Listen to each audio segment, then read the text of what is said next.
एक गांव में एक आदमी रहता था। वह आदमी पूरे गांव में अंधविश्वासी के नाम से मशहूर था। उसकी पत्नी उससे परेशान हो चुकी थी।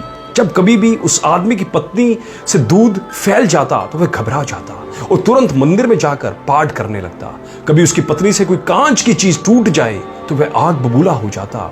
उसके इस व्यवहार के चलते पति पत्नी में दूरियां बनती चली गई। पत्नी अपना काम करती और उसका काम उसी को करने देती।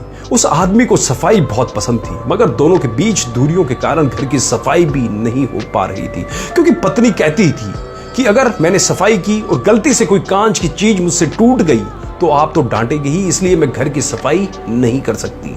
और आदमी बोलता, जिस घर में आदमी सफाई करे उस घर में लक्ष्मी और खुशियां कभी नहीं आ सकती। अब सफाई को लेकर भी दोनों के बीच में खूब बहस होती। आखिर में उस आदमी को काम वाली बाई रखनी पड़ी, मगर काम वाली बाई भी उसके अंधविश्वास के चलते वहां ज्यादा दिन ना रह सकी। एक दिन उसके घर में चोरी हो गई। पत्नी के पुलिस को फोन करने को कहने पर वह बोला, रुको, जब कभी भी घर में कोई बुरा काम हो जाए तो आधे या 1 घंटे बाद ही कोई दूसरा काम करना चाहिए। पत्नी अपना माथा पकड़कर वहीं बैठ गई।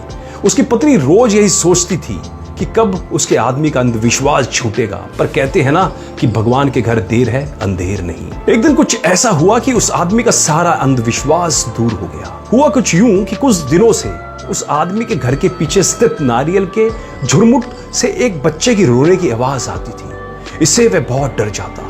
उसकी पत्नी कहती कि चलो देख के आते हैं कि आखिर क्या है वहां पर वह उसे डांट कर घर के बाहर निकलने ही नहीं देता। एक दिन वह एक तांत्रिक को अपने घर में बुला लाया। तांत्रिक ने घर पर आते ही कहा कि इस घर पे और इसके आसपास काली शक्तियों का बसेरा है। वह आदमी डर गया।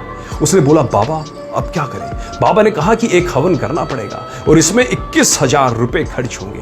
उसकी पत्नी ने उससे रोका, पर वह नहीं माना। हवन होने के बाद भी कुछ नहीं हुआ। एक दिन उसके घर के पास से राजू निकला, जो उन नारियल के पेड़ों से नारियल तोड़ता है और उन्हें बाजार में बेचता था। वह बहुत परेशान दिख रहा था, तो उस आदमी ने उससे कारण पूछा। राजू बोला, मेरा मोबाइल नारियल के पेड़ों के पास कहीं गिर गया था, मिल ही नहीं रहा। वह आदमी बोला, राजू वहां मत जाया कर, वहां काली शक्तियों का राज है, वहां रोज एक बच्चे की रोने की आवाज आती है। यह सुनकर राजू जोर जोर से हंसने लगा और बोला, साहब आप कितने पागल हो, वह आवाज तो मेरे मोबाइल में से आती है।